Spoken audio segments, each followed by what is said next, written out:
마리아가 예수 계신 곳에 가서 배웠고 그 발 앞에 엎드려 이르되 주께서 여기 계셨더라면 내 오라버니가 죽지 아니하였겠나이다 하더라. 예수께서 그가 우는 것과 또 함께 온 유대인들이 우는 것을 보시고 심령에 비통히 여기시고 불쌍히 여기사 이르시되 그를 어디에 두었느냐. 이르되 주여 와서 보옵소서 하니 예수께서 눈물을 흘리시더라.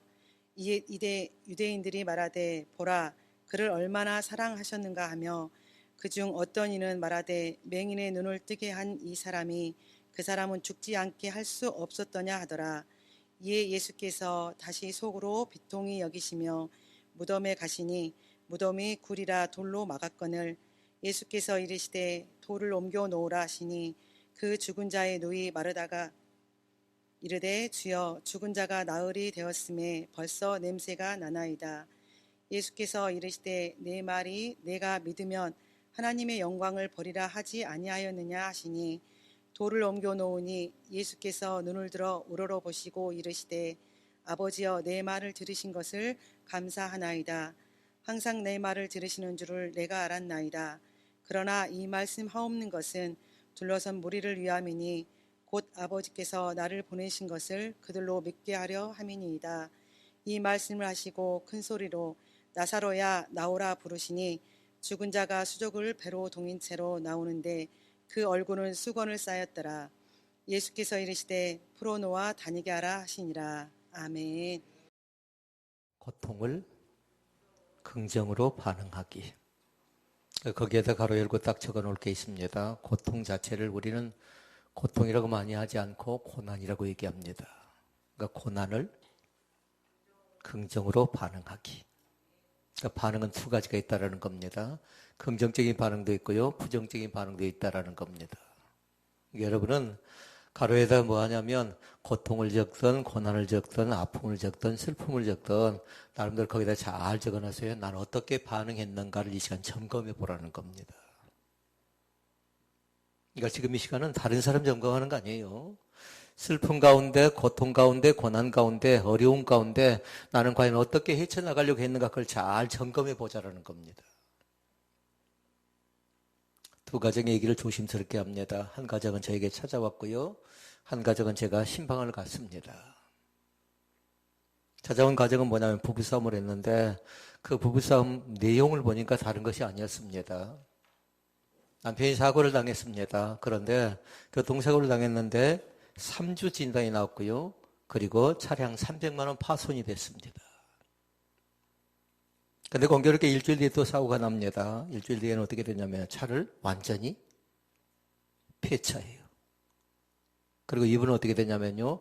3개월 동안 병원에 입원하게 됩니다.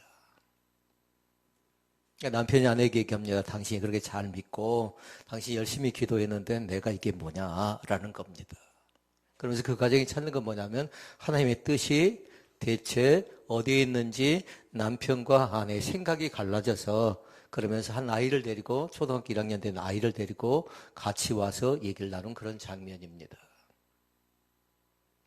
1시간 가까이 얘기를 했는데요. 계속해서 맴돕니다. 남편은 뭐냐, 하나님이 살아계시다면 왜 나에게 불행스럽게 안타깝게 사고를 내서 이렇게 차가 폐차가 될 정도의 이런 사건과 사고를 만나게 했느냐라는 것이고, 아내는 뭐냐면요, 믿음 있는 사람이라 그렇게 얘기합니다. 뜻이 있겠지. 아멘. 하나님이 뭔가 당신을 향한 계획이 있겠지 얘기하는데 남편은 그 뜻에 대해서 전혀 들으려고 하지 않습니다. 그런데 공교롭게 어떻게 되냐면요. 저도 아내의 생각과 일치하고 남편 혼자 고립되는 것 같은데 이 아이가 자기 데리고 온 아이가 뭐냐면 그림을 열심히 그려요.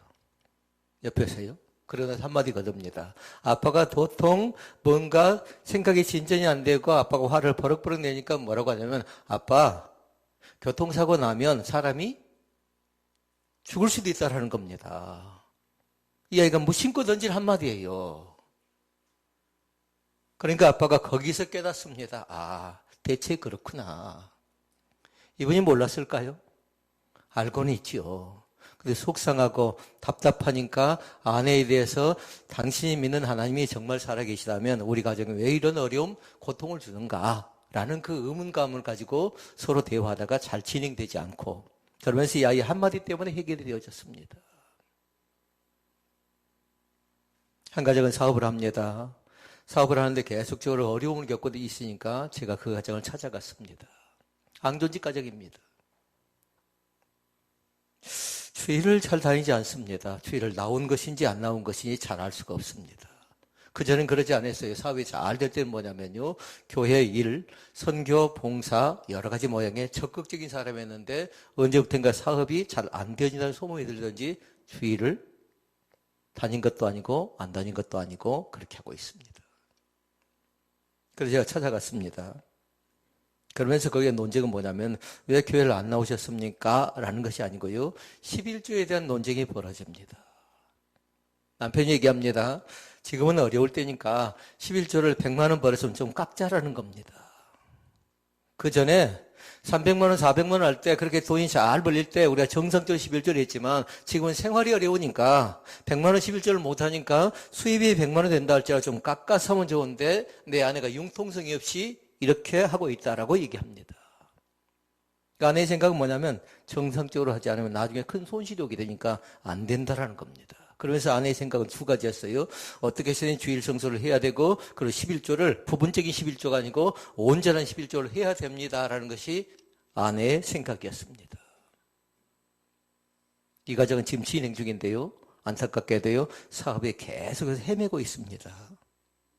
지금도 어려움 가운데 빠져 있는데요, 지금 현재 진행형은 뭐냐면 남편 따로, 아내 따로, 자녀들 따로 이렇게 다 헤어져서 살아야 될 정도로 굉장히 어려움 가운데 빠져 있는 그런 가정이었습니다.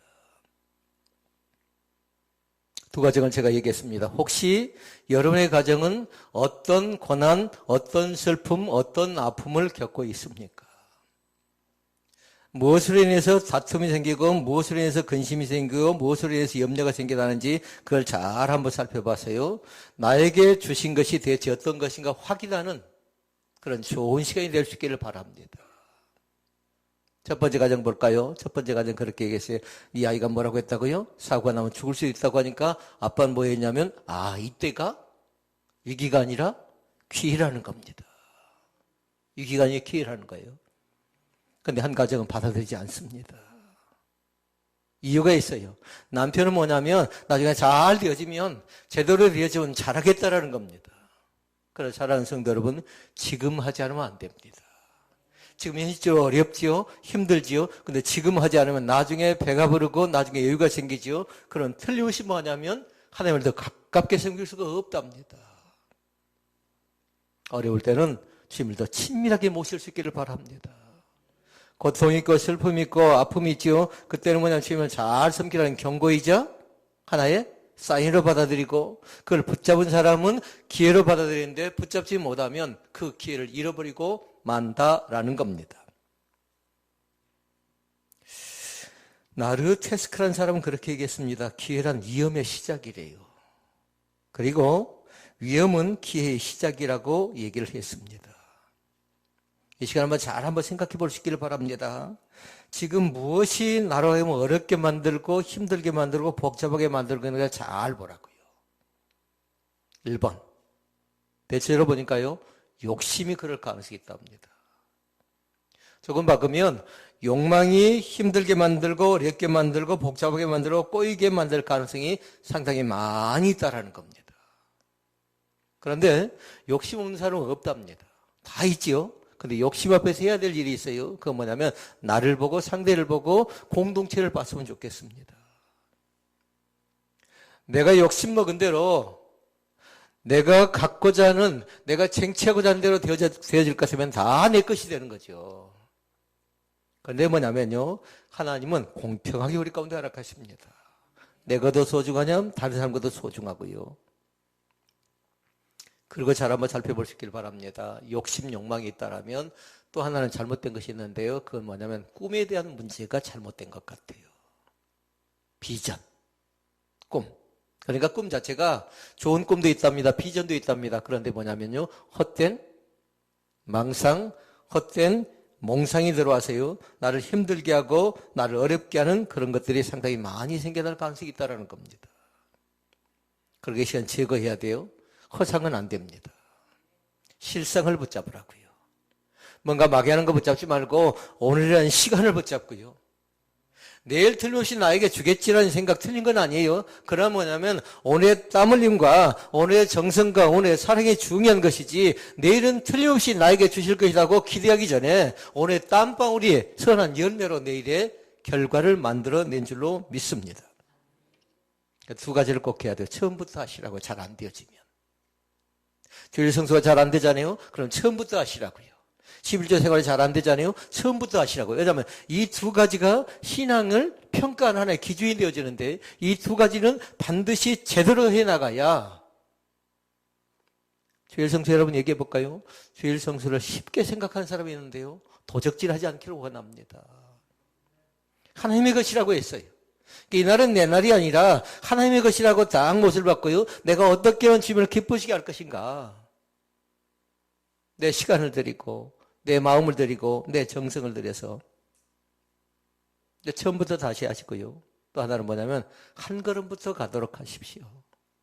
너무 한꺼번에 많은 것이 움직여지면 어떻게 됩니까? 한 번에 많이 가버리죠. 그러면 돌아올 때 힘든 겁니다. 그러니까 하나씩 한 계단씩 한 계단씩 한 계단씩 올라가는 귀한 은혜가 우리 가운데 있어지기를 원합니다. 그러니까 기도적으로 소박하게 바꾸자고요.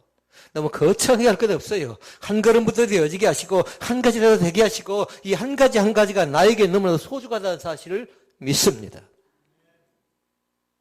한 가지가 꼬여버리죠. 그러면 둘은 해낼 수가 없답니다. 이 한 가지 놓고 기도하시고 한 가지 놓고 고민하시고요. 필립 얀시라는 사람은 그렇게 얘기했습니다. 내가 그리스도인이 되었을 때 아무도 말해주지 않았던 선물이라는 책이 있습니다. 내가 그리스도인이 되었는데 아무도 나에게 말해주지 않았던 것이 있대요. 그러면서 얘기합니다. 사람들이 고통을 당하게 되면 네 가지 의심을 하나님 앞에 품게 된대요. 혹시 나도 그 네 가지 가운데 어떤 의심을 품고 있고 또 어떤 하나님인가 궁금하고 생각한 사람은 이걸 잘 한번 볼 수 있기를 바랍니다. 첫째는 뭐냐면요. 내가 고난 가운데 내가 고통 가운데 있을 때 하나님은 정말로 능력이 많은 하나님은 정말로 유능하실까 그 생각을 한답니다. 그러므로 우리는 기도합니다. 무소 부재하신 하나님 그리고 능력이 많으신 하나님. 예수님이 말씀합니다. 그 다음에 뭘까요? 예수님이 말씀합니다. 그 다음에 뭘까요? 오늘 뭐라고 대답해야 되는가요? 그렇게 얘기해야 되는 거예요. 죽은 나사로가 살아났다네. 예수님이 말씀하시니 물이 변해 포도주 됐다네. 그건 뭐냐면 요한복음 2장에 나와 있는 사건이지만 그럼 오늘 요한복음 11장은 뭐예요? 죽은 나사로가 살아났습니다. 그 사실을 믿습니다. 그러니까 찬양할 때 예수님이 말씀하시니 오늘 뭐 많이 한다고요? 죽은 나사로가 살아났다네. 오늘 말씀의 베이스는 다르게 다녀요. 요한복음 11장 말씀을 이해하려고 하면 다른 사람은 예수님을 생각해야 되고 마르다를 생각해야 되고 죽은 나사로를 생각해야 되고 제자들을 생각해야 돼요. 만약에 마르다가 누군지 잘 모르면 그 말씀 앞에서 또 한번 돌아가서 마르다가 누군가를 좀 공부를 해야 되고요. 나사로가 누군가를 모르면 또 알아야 되고요. 그래야 오늘 말씀을 이해할 수 있답니다. 필립 얀시가 했던 말 두 번째입니다. 하나님은 실제로 강하실까? 그런데 우리는 찬양합니다. 위대하고 강하신 주님. 그 다음에 뭐였죠? 깃발을 높이던데요. 깃발을 높이는다는 건 뭐냐면 여호와 니시 하나님, 여호와는 승리의 하나님이래요. 있습니까? 주님은 우리 편이 되어 주신답니다. 그러니까 내가 먼저 움직이지 않고 내가 다른 것 바라보지 않고 주님이 나를 위해서 주님이 이 전쟁을 위해서 이 영적 싸움을 위해서 개입하시고 간섭하시고 함께 하시면 된다라는 그런 믿음만 있으면 된다라고 믿습니다. 궁금한 것 바로 다른 것 아니라 하나님은 실제로 강하실까? 셋째가 있답니다. 하나님은 공평하실까? 여러분 어떻습니까? 하나님 공평하다고 믿습니까? 누가 찬양했지요? 누가 찬양의 가사를 썼지요? 잘 몰라요? 송명이라는 사람이 뭐라고 했어요? 공평하신 하나님이라고 했어요. 그 사람이 뭐 자격이 좋아서 여건과 상황이 좋아서 육체적으로 건강해서 그랬나요? 다른 사람 볼 때는 형편없습니다. 다른 사람 볼 때는 원망해야 되고 절망해야 되고 낙담해야 되고 고난이라고 하면서 시련이라고 하면서 그 자신이 한숨 푹푹 쉬어야 돼요. 그런데 그 자신은 뭐라고 했어요? 공평하신 하나님이 돼요. 공평하신 하나님. 그 하나님이 나의 하나님 되신 것을 믿습니다. 네 번째가 있습니다. 왜 그분은 고통에 대해서 관심을 가지지 않고 있는 것일까라는 겁니다. 많은 사람이 궁금해 여기죠. 나는 이 어려움을 당하는데, 나는 이 슬픔을 당하는데 왜 주님께서는 움직이지 않고 주님께 나에게 보여주지 않고 주님께 나에게 알게 하지 않는가라는, 주님이 정말로 나와 함께 하시는가라는 궁금증을 자아낼 때가 있다라는 겁니다. 그러나 사랑하는 성도 여러분, 정리할 수 있기를 바랍니다. 하나님은 무능이 아니라 유능하십니다. 그리고 하나님은 실제로 약하신 분이 아니라 강하고 위대하신 주님이십니다.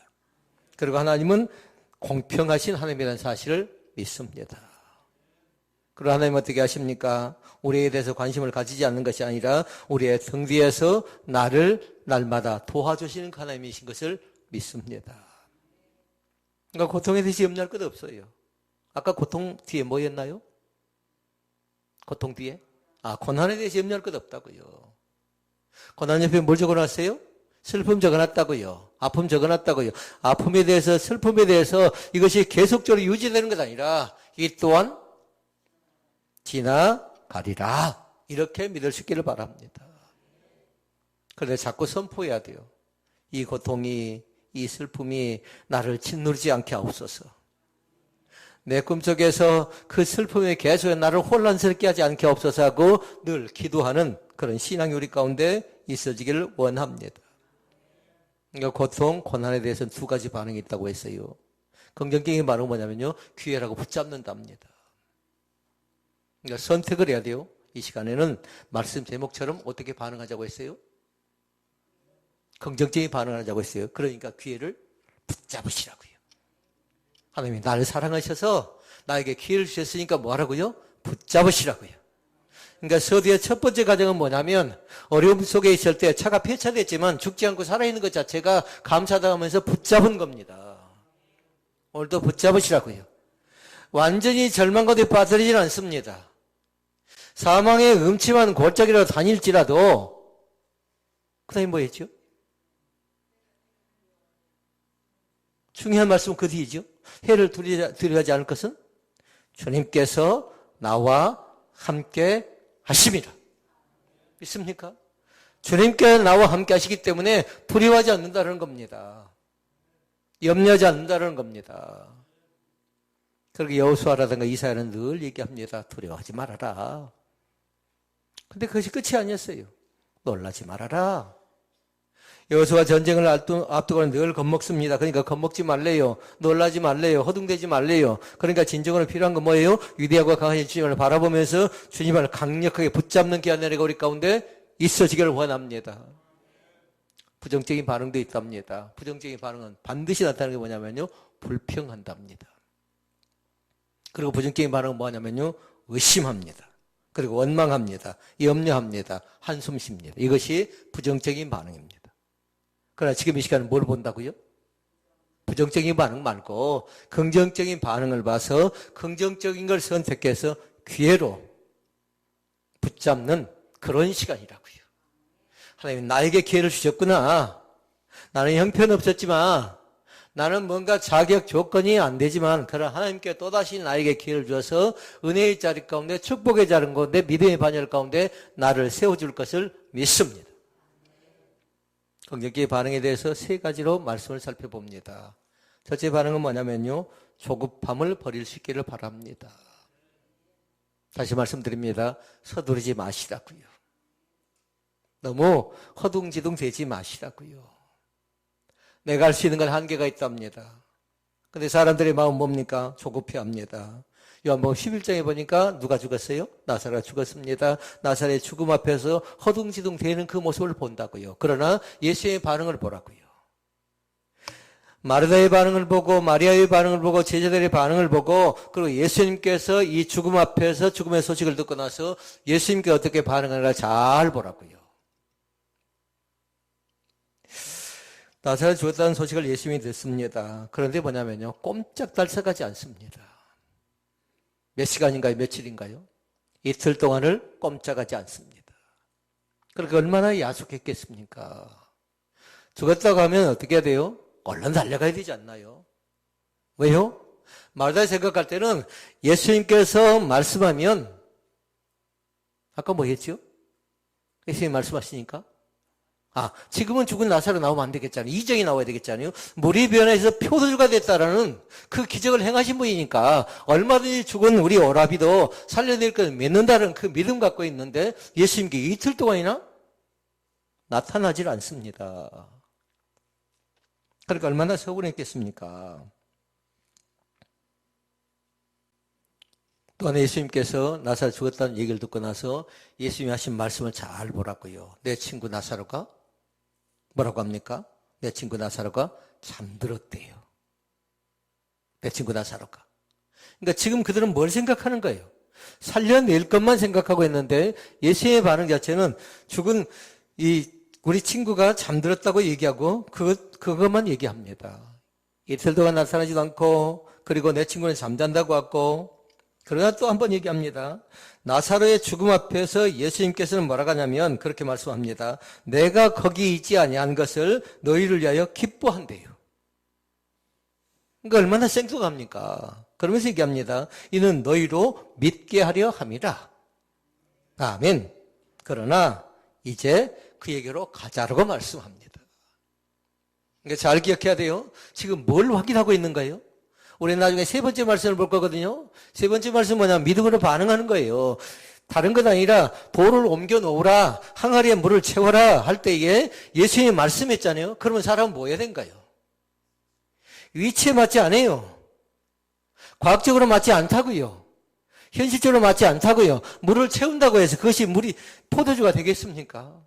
안 맞잖아요. 그런데 뭐냐면 예수님이 말씀하시니까 돌 항아리에 물을 채우라고 할 때에 그대로 말씀대로 순종합니다. 그리고 예수님의 말씀은 다른 것 아니었어요? 돌을 옮겨 놓으래요. 그러니까 지금 뭘 보고 있는 겁니까? 너희들이 한가 안 한가 그 믿음의 반응을 보고 있는 겁니다. 사랑하는 성도 여러분, 서두르지 않기를 주님의 이름으로 부탁을 드립니다. 결코 친구의 죽음 앞에서 서두르지 않는 예수님의 모습을 발견할 수 있는데 왜 예수님은 그렇게 하셨을까? 우리는 결론을 압니다. 우리는 이미 결론을 알고 있다고요. 요한복음 11장에 보면 또 다른 사건이 하나 나옵니다. 그건 뭐냐면요. 변화받은 사람이 나와요. 달라진 사람이 나와요. 하나는 예수님께서 서두르지 않는 모습이 나오고 또 하나는 변화받고 달라진 사람 누굴까요? 마르다가 나와요. 마르다가. 예수님께서 그 가정 가운데 찾아갑니다. 그러니까 마르다와 마리아가 있는데 마르다는 어떻게 합니까? 동분서주합니다. 음식을 차려서 정성스럽게 대접하느라고 여러 가지 모양으로 많이 움직입니다.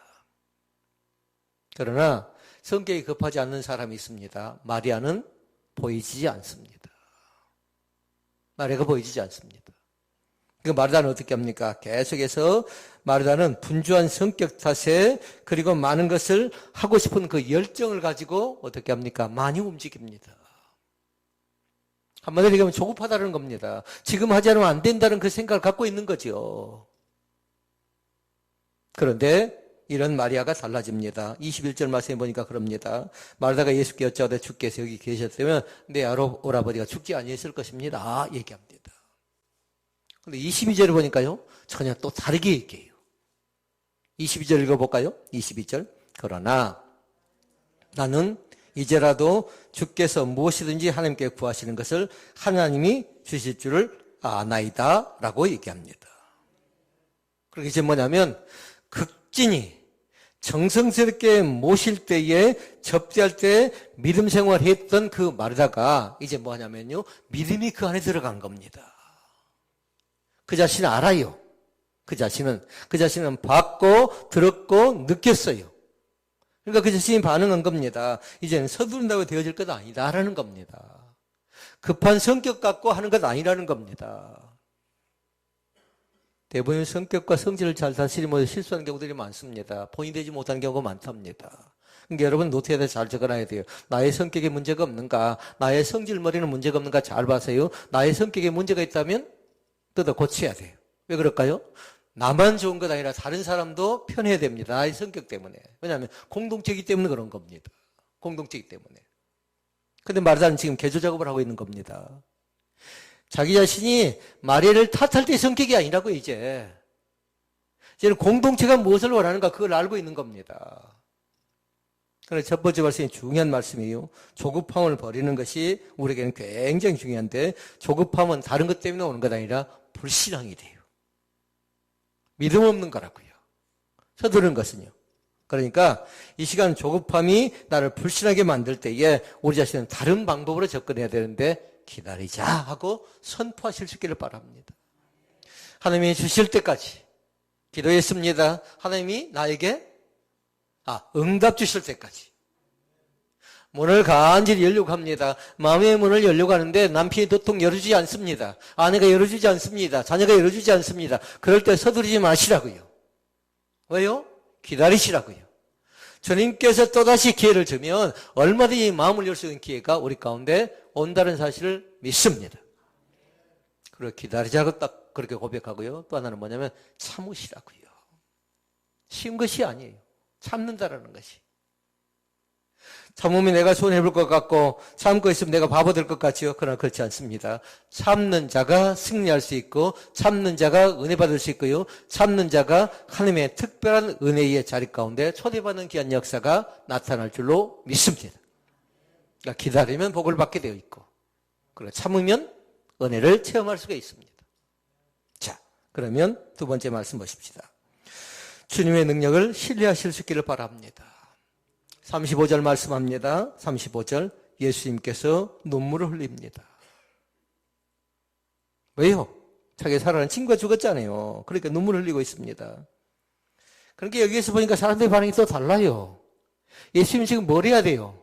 눈물 흘릴 것 아니라 쫓아가고 달려가서 얼른 빨리 살려내줘야 되는데 예수님의 반응은 눈물만 흘리고 있고요. 그러니까 사람들의 반응은 뭐냐면 정말 예수님께서 사랑하기는 할까? 저 사람이 정말 능력이 많을까? 저 사람이 강할까? 능력이 있을까? 그 생각을 하고 있는 겁니다. 그러니까 여기 사람들은 뭐냐면 예수님의 능력을 지금 의심하기 시작합니다. 살려내줄 수 없으니까. 여기서 그들의 모습이 나의 모습은 아닌가를 잘 살펴볼 수 있기를 바랍니다. 예수님을 확인하고 예수님의 마음을 읽고 있는 제자들의 모습이 나의 모습은 아닌가를 늘 살펴보면서요. 나도 혹이라도 의심하는 건 아닌가. 나도 염려하는 건 아닌가. 나도 걱정하는 건 아닌가 잘 살펴서요. 이 고통 앞에서 나라는 존재를 살펴보지 마시고 이 고통 뒤에 고난 뒤에 하나님이 하실 일에 대한 기대감을 갖고 접근하실 수 있기를 주의 이름으로 축원을 드립니다. 마태복음 9장이 나옵니다. 벙어리 귀신 들린 아들의 이야기가 나옵니다. 이 아버지는 어떻게 합니까? 귀신까지 들렸습니다. 아들이. 그러니까 그 귀신 들린 아들을 제자들에게 데리고 갑니다. 그래야 제자들이 어떻게 해요? 제자들이 허둥지는 겁니다. 벙어리 귀신 들린 아들을 고쳐줄 수가 없으니까 계속해서 이 방법 저 방법 동원하는데 방법이 없어요. 그러니까 그들이 급기야는 어떻게 합니까? 예수님께 직접 데리고 찾아가서 얘기합니다. 귀신 들렸을 뿐만 아니라 벙어리인데 어떻게 하면 좋겠냐라는 겁니다. 예수님의 말씀이 뭐였던가요? 무엇을 하실 수 있거든 우리를 불쌍히 여기서 도와주옵소서라고 그들이 간청할 때 예수님의 대답은 다른 것 아니었어요? 할 수 있거든이 무슨 말이냐. 그래서 주님께서 주신 말씀이 있어요. 믿는 자들에게는 능치 못한 일이 없느니라 이렇게 말씀합니다. 그러자 제자 가운데 한 사람이 얘기합니다. 그러자 아들을 데려갔던 아버지가 소리 질러서 뭐라고 해요? 내가 믿나이다. 아멘. 그러면서 고백합니다. 내가 믿나이다 고백하면서 뭐라고 하냐면 나의 믿음 없는 것을 도와주소서. 두 가지를 잘 할 수 있기를 바랍니다. 내가 믿습니다. 나는 믿습니다. 이 사실을 믿습니다. 이 사건을 믿습니다. 이 상황을 믿습니다. 담대하게 받아들이고요. 그리고 뭐예요? 나의 믿음 없음을 불쌍히 여기시옵소서.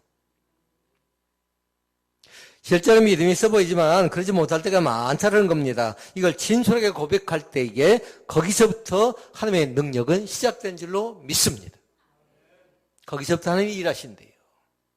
자, 그러면 세 번째 말씀 봐볼까요? 세 번째는 바로 다른 것이 아니라 말씀에 따라 행동하는 것인데 말씀에 대한 반응을 꼭 보일 수 있기를 바랍니다. 요한복음 2장 말씀을 했고 요한복음 11장 말씀을 했습니다. 나사로의 무덤으로 간 예수님이 딱 한마디 합니다. 뭐라고 합니까? 돌을 옮겨 놓아라 이 말을 합니다. 쟤들이 얼마나 당황스럽겠나요? 얼마나 놀랐겠나요? 이미 죽은 지 나흘이나 됐습니다. 그러니까 벌써부터 시체의 냄새가 난다고 얘기하니까 예수님께서 말씀합니다. 40절에 뭐라고 하냐면 내 말이 읽어볼까요? 화면 나오네요. 내 말이 내가 믿으면 하나님의 영광을 보리라 하지 아니했느냐. 아멘. 그러니까 지금 예수님께서 무엇을 구하고 있어요? 결론을 잘 기억하시기를 바랍니다.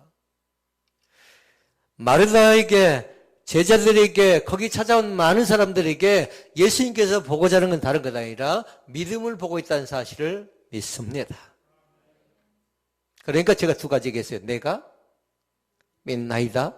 그리고 하나 고백할 건 내가 이렇게 믿음이 형편없습니다. 라는 것. 감춰도 안 된답니다. 은폐도 안 되고요. 숨겨도 안 되고요. 있는 모습 그대로 접근할 수 있기를 주의 이름을 축원을 드립니다. 그리고 오늘 말씀의 핵심은 다른 것 아니었어요. 믿고 따르는 순종이 곧 뭘까요? 그것이 곧 믿음인 줄로 믿습니다. 믿으시라고요. 따르시라고요. 그리고 뭐 하라고요? 돌을 옮겨 놓으라고 하니까 그걸 한마디로 얘기하면 순종하시라고요. 될까? 의심 안 된답니다. 이 가정은 틀림없이 고통을 당합니다. 이 가정은 틀림없이 고난입니다. 그런데 뭐예요? 반응 자체가 부정적인 반응을 보지 않고 긍정적인 반응을 보이고 있습니다. 돌을 옮겨 놓는 것은 믿음이고 그리고 해야 될 행동이에요. 근데 그게 잘 안 되어진다는 겁니다. 두 가지 때문에 그래요. 몰라서 안 하는 사람이 있고요. 알고도 믿음이 없어서 못하는 사람이 있는데요. 이 시간 많은 사람들 알고는 있습니다, 이제. 근데 뭐 때문에 못한다고요? 나의 믿음 없음을 불쌍히 여기시옵소서. 나의 믿음 없음을. 그러니까 차근차근 믿음은요, 성장하고, 그 다음에 성숙해야 함에도 불구하고 믿음 자체가 성장이 더 잘 되어지지 않고 성숙하면 더 어려워져 간답니다. 오늘 말씀을 정리합니다. 고통 당할 수 있습니다. 고난 당할 수 있습니다. 슬픔 당할 수 있습니다. 그러나 너무 크게 염려하지 않기를 원합니다. 헤쳐나갈 길을 주님께 분명히 우리 가운데 말씀합니다. 세 가지로 말씀했습니다. 조급함을 버리자. 그리고 주님의 능력을 믿으라고 말씀하셨고 말씀에 따라서 긍정적으로 반응하라고 우리 주님께서 우리 가운데 말씀해 주신 줄로 믿습니다. 그러니까 우리에게 필요한 건 뭐라고요? 믿음이에요, 믿음. 믿고 따르는 순종이 곧 믿음인 것을 믿습니다. 그럼 오늘 말씀의 결론은 그렇게 딱 적어놔야 돼요. 나 김양수는 어떻게 하라고요? 믿습니다.